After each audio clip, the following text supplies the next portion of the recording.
Chhamb seat पर सीधे बात करेंगे, डिबेट करेंगे मेरे दोनों सहयोगी ललित खजूरिया और नरेश शर्मा से।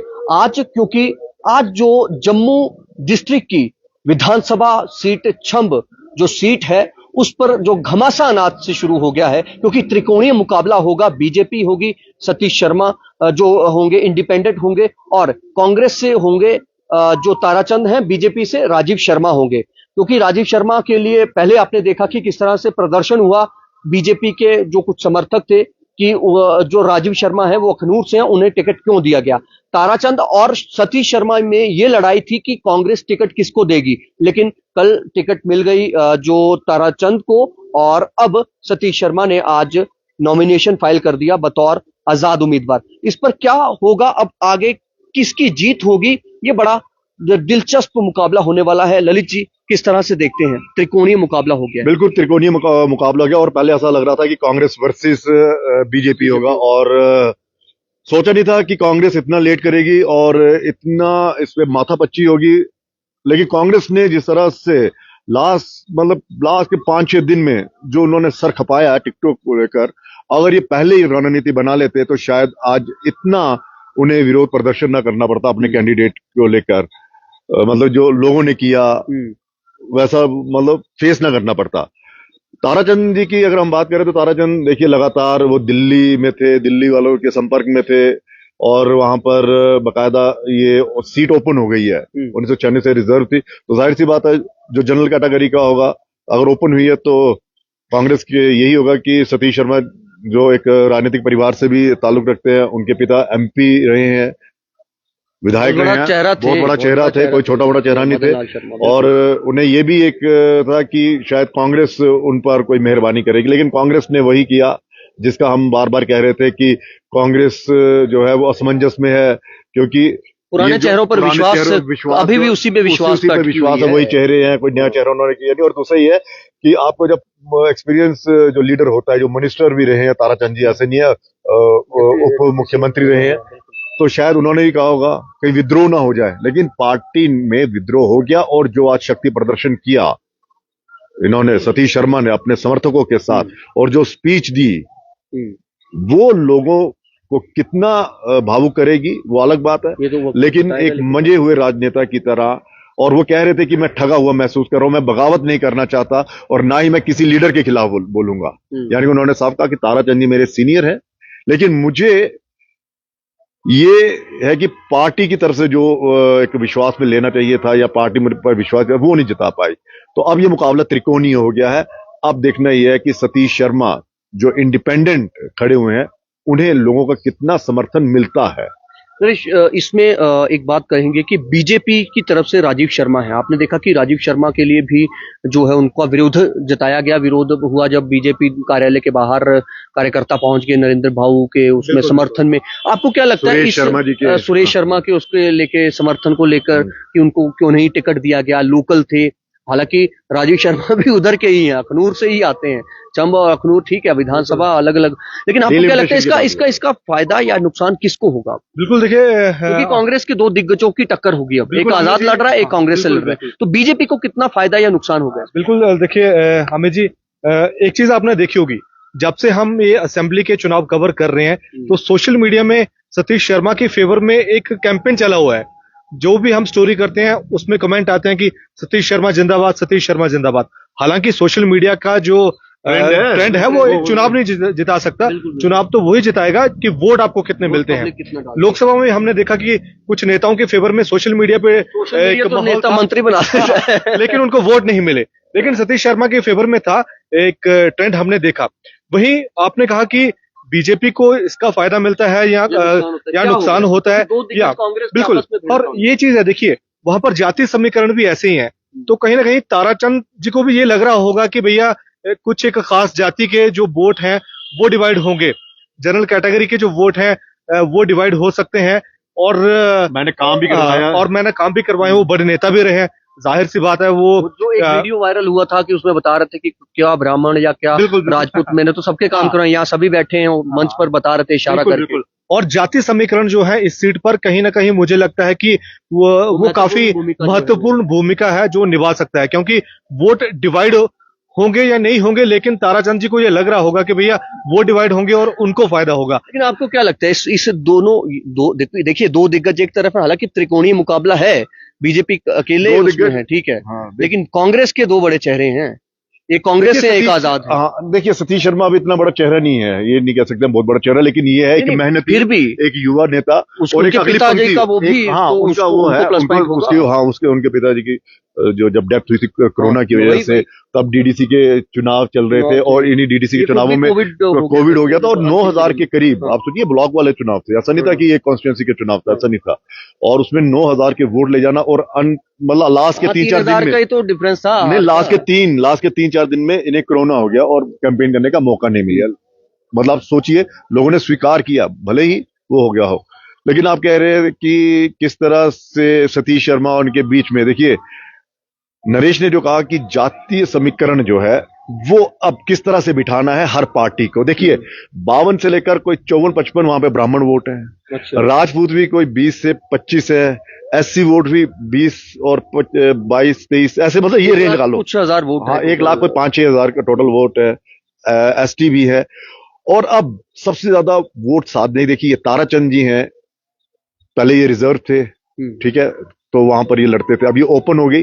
अब उनकी जो सबसे ज्यादा एक निगाह रहेगी वो ये है कि जनरल कैटेगरी के वोट जो है ब्राह्मण ज्यादा से ज्यादा उनको किस तरह से अपनी ओर साधना है उन्हें, क्योंकि वो अपनी कम्युनिटी के वोट अपने साथ लेकर चल रहे हैं कि मुझे मिलना ही मिलना है। तो ये जाति, कोई भले ही कहे कि हाँ जी ये क्या बोल रहे हैं, जातीय समीकरण तो होगा ही ना भैया, ये क्योंकि टिकट को बंटवारे को लेकर भी तो हुआ, जातीय समीकरण तो हुआ है, बांटी जाती है, बांटी भी जाती है, तो रिजर्व क्यों करते हैं, सीट भी तो रिजर्व करते हैं, वो भी तो जातीय समीकरण के लिए होता है। जातीय समीकरण पे तो एक चीज ललित जी कह रहे थे कुछ दिन पहले भी उन्होंने कही थी कि भैया अगर सीट कोई रिजर्व होती है तब भी वही कैंडिडेट आप दे रहे हैं, और जब सीट ओपन होती है और तब भी आप उसी कैंडिडेट को टिकट दे रहे हैं। इसमें एक ठीक है, ये हम बात पहले कर चुके हैं, लेकिन इसमें थोड़ा सा अगर हटके सोचा जाए पब्लिक की नजर से, जनता की नजर से, क्या जनता को लगा होगा आज कि जब उनको रात को टिकट अनाउंस हुआ तो उनको नहीं मिला, तो क्या पब्लिक को लगा होगा कि वोट सतीश शर्मा की तरफ सिंपैथी वोट कोई कन्वर्ट हुआ होगा कि यार ताराचंद जी अब रिजर्व सीट थी, ओपन हो गई, तो सतीश को लड़ने देते? मतलब क्या लगता है पब्लिक? देखिए मुझे लगता है अगर जनता की डिमांड पर टिकटें बांटने लगे, नहीं टिकटें बांटने नहीं, टिकटें बांटने की बात नहीं मैं कर रहा हूँ, मैं कह रहा हूँ कि देखिए वोट, सहानुभूति, देखिए सिंपैथी ये कितनी बड़ी उनके साथ हुई देखिए होगी? बहुत आपने काफी कवरेज करी है इलेक्शन, देखिए बहुत बड़ी रैली, आज कम से कम 6-7 हजार लोग जो थे इसके साथ छोटा सा है इंतजार कर रहे होंगे टिकट का वो है ना, देर रात तक नेताओं ने इंतजार किया होगा कि भी टिकट का अनाउंस होती है। देखिए सुबह उनको फॉर्म भरना है, सुबह फॉर्म भरना और रात को 11 बजे साढ़े 11:30 बजे तो मुझे मैसेज आया। आप सोचिए अगर उनको 1 घंटा पहले ही पता चल गया होगा। और देखिए एक कांग्रेस का ये से उनकी रणनीतिक कहें या फिर उनका फेलियर कहें कि आप अनाउंसमेंट नहीं कर पा रहे हैं अपने कैंडिडेट, आखिरी दिन चंद घंटे हैं, रात को देर रात तक का आप कैंडिडेट अनाउंस करते हैं, रात को काफी देर में, सुबह उनको और यहाँ पे एक और चीज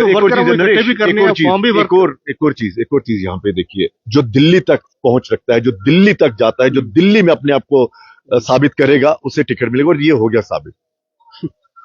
तो यानी कि सतीश शर्मा जम्मू में रहे, वहां तक नहीं थे, वहां तक गए नहीं, वहां को राहुल गांधी तक वहां नहीं पहुंचे, और ये वहीं पर थे। और मेरे ख्याल कल ही आए, 1 दिन पहले ये आया ताराचंद जी, और बड़े आश्वस्त थे।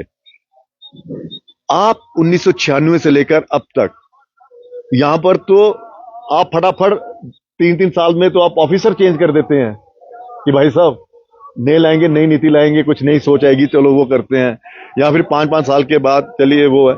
लेकिन ये है कि सतीश शर्मा की अगर आप कह रहे हैं सहानुभूति, ये उसी दिन पता चलेगा 1 तारीख को, जब सॉरी 1 तारीख नहीं, वोटिंग है ना, वोटिंग है ना, वोटिंग कितना, वोटिंग में पता चलेगा वो कितना आता है। देखिए लाल सिंह जी हैं, वो भी अपने हजूम देखिए उनके साथ जब चलता है, वो तो अलग दूसरी कॉन्स्टिट्यूएंसी से लेके चलते हैं वो अलग आज भी मैं आपको बता रहा था, हीरानगर से बसोली का नॉमिनेशन, हीरानगर वाले लोग, बात ये है कि शक्ति पर एक होता है दिखाना, एक होता है लोग मन से, लेकिन हाँ लोग मन के साथ थे, लोग ये थे। लेकिन आप सोचिए क्या सतीश शर्मा वो कर पाएंगे जिसके लिए उन्होंने फॉर्म भरा, और जिस तरह से जनता उन्हें बार बार कह रही थी कि आप नहीं मिलती है तो आप यहाँ, उन्होंने खुद अपने भाषण में कहा, उन्होंने कहा कि मैं खड़ा नहीं होना चाहता था लेकिन लोगों ने मुझे कहा। और दूसरा ये है कि मुझे बड़ा दुख हुआ, मेरे पिताजी ने पार्टी के लिए इतना काम किया, हमने काम किया, और मैं पार्टी के लिए कुछ नहीं बोलूंगा, मैं ना अपने नेता के लिए कुछ बोलूंगा। यानी कि उन्होंने ताराचंद जी के पर भी कोई उन्होंने उस तरह का सवाल नहीं किया, लाइन उन्होंने क्रॉस कहा नहीं की वो। सीनियर पर ये जो उनके देखिए पिताजी का यही वो था, एक एक अच्छे, औरा था उसी हाँ तरह से बिल्कुल, वहाँ एक पे अच्छे नेता, लाइन को ही देखिए एक अच्छे व्यवहार नेता बड़ा एक अच्छा है। युवा है, वरना युवा नेता क्या होता है, वो अपने आप में जब इस तरह की चीजें होती है तो वो होश खो बैठता है, किस तरह से वो पार्टी के खिलाफ बोलना शुरू हो जाते हैं, प्रदर्शन करना शुरू हो जाते हैं, या फिर अच्छा, इसमें एक बयानबाजी अच्छी जो चीज है। ये भी रही कि उन्होंने प्रोटेस्ट भी नहीं किया। प्रोटेस्ट भी नहीं किया उन्होंने, कांग्रेस का साफ कहा था कार्यालय में कि, और उन्होंने साफ कहा था कि अगर टिकट नहीं मिलेगी तो मेरे जो समर्थक हैं, लोग हैं, वो कह रहे हैं कि मुझे लड़ना है, ही लड़ना है। और दूसरा ये है, ताराचंद जी जो है ठीक है, लेकिन 2014 में आपकी हार हुई है, मैं बार बार कह रहा हूं 2014 में इनकी हार हुई है और पार्टी छोड़कर गए, वफादार सिपाही नहीं थे। लेकिन ताराचंद एक मैं जगह सुन रहा था, वो कह रहे थे कि भैया 2014 में जो आप सवाल कर रहे हैं ना, ये किसी ने शायद किया था या कुछ उनकी बैठक चल रही थी पब्लिक के साथ ही कुछ, वो कह रहे थे कि 2014 में देखिए मोदी लहर था और आज बीजेपी की आज परिस्थितियां जो है वो विपरीत हैं, आज बीजेपी के अगेंस्ट सारी लहर चल रही। तो मतलब इतना कॉन्फिडेंस उनमें था, आपको क्या लगता है? देखिए आपको क्या लगता अब है? जो लहर है ठीक है, नहीं है 240 सीटें अगर भारतीय जनता पार्टी की, लेकिन जम्मू में अभी जो कांग्रेस की नीतियां हैं, जो कांग्रेस की रणनीति है, वो कहीं इन सबको चीजों को फेल कर देगी, उसमें ऊपर आने में, आंकड़ा बढ़ाने में बिल्कुल फेल हो जाएगी। क्या आपको लेकिन ये लगता है, नहीं सुनिए मेरी बात, ये 2006 देखिए हार बहुत मैटर करती है और वफादारी बहुत मैटर करती है। अच्छा, छोड़ के चले गए थे छोड़ ना? के चले हाँ। गए, आप सोचिए, आप उस जब वहां वक्त से भी दूसरी अपॉर्चुनिस्ट थे, आप आज भी अपॉर्चुनिस्ट क्योंकि हैं। वहां से तो निकाल दिया गया ना, गुलाम नबी आजाद साहब ने लेकिन तो ये निकाल है दिया था इनको। कि ताराचंद साहब को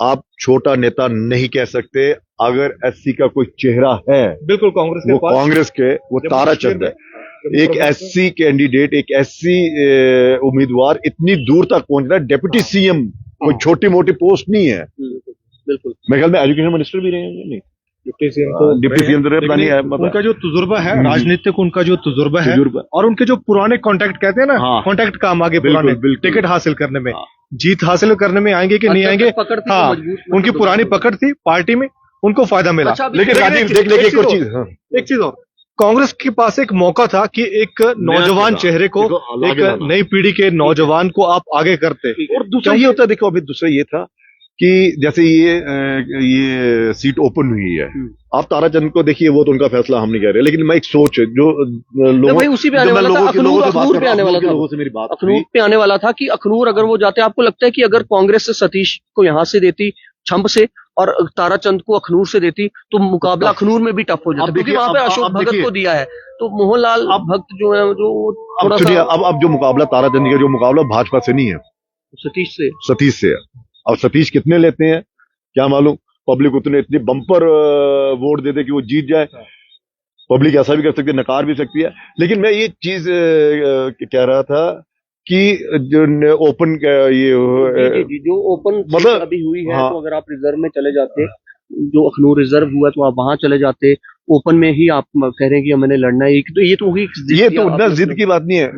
लोग वहां से कह रहे थे कि अगर आपके पास चेहरा नहीं है, अगर आपके पास चेहरा नहीं है तो फिर ताराचंद जी को वो अगर मैंडेट देते तो अखनूर ना यहाँ से, छम से तो चले जाता।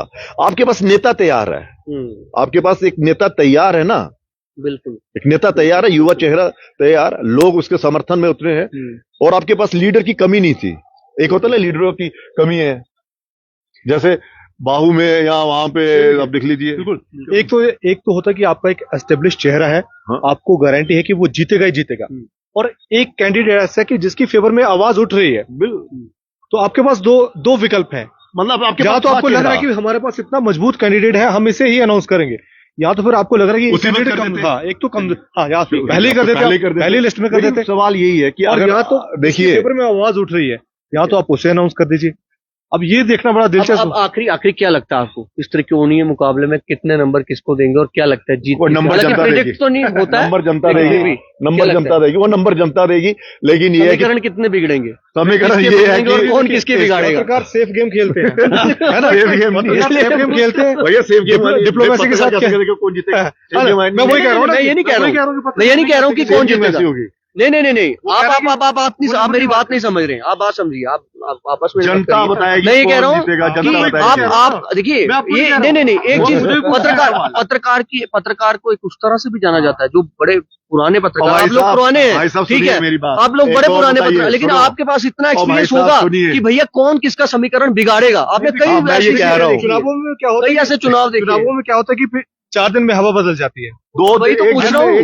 देखिए, क्या आज 4 दिन के लिए क्या अरे क्या अरे देखिए, आप दशहरा का चुनाव देख लीजिए, 2 दिन पहले सुरेंद्र चौधरी जीत रहे थे 2014 में, रविंद्र रैना पर रविंद्र हमला रैना हुआ पर तो अटैक हुआ, सारा समीकरण बदल अभी गया। देखिए कांग्रेस यहाँ अपने दो लीडरों में उलझी रहे और वहाँ पर बीजेपी क्या वहाँ पर कम कोशिश करेगी क्या?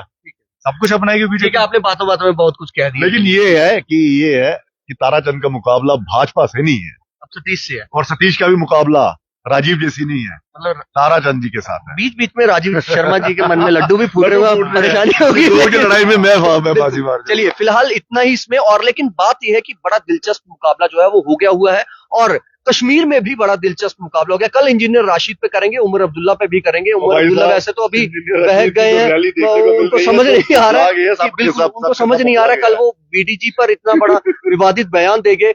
वो तो मतलब बीडीजी जिन्होंने शहादतें दी, जिन्होंने आतंकवाद को खत्म कर दिया, जिन्होंने अपने घर के सदस्यों को खो दिया, खुद कितने बीडीजी शहीद हो गए, उन्हीं पर उमर अब्दुल्ला साहब अपनी सियासत ऐसी करेंगे। कल इस पर चर्चा करेंगे। फिलहाल देखते रहे जम्मू समाचार। नमस्कार।